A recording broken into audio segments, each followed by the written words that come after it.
تعال اقول لك كل تفاصيل مباراة العودة بين الاهلي وسيمبا التنزاني. هتلعب امتى والساعة كام وايه القناة اللي هتذيع الماتش ومين المعلق اللي هيعلق على الماتش. بس قبل ما نبدا يا ريت تصلي على النبي عشان انت تاخد حسنات وانا اخد حسنات. ولو مش متابعني فانزل تابعني عشان يوصلك كل جديد وتعمل لايك للفيديو. المباراة تتلعب يوم الجمعة 5/4 الساعة 10 على استاد القاهرة الدولي، والقناة اللي هتذيع الماتش بين سبورت 6، والمعلق اللي هيعلق على الماتش عصام الشوالي. تعال اقول لك اللعيبه المستبعده من قائمه النادي الاهلي امام سيمبا التنزاني في مباراه العوده. بس قبل ما نبدا تصلي على النبي عشان تاخد حسنات وانا اخد حسنات.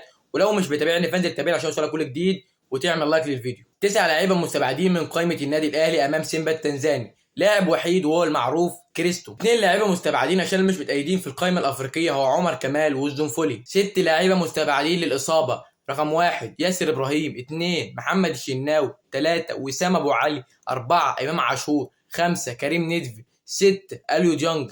بس ارجع واقول لك تاني بعد كل الاصابات دي الاهلي بمن حضر.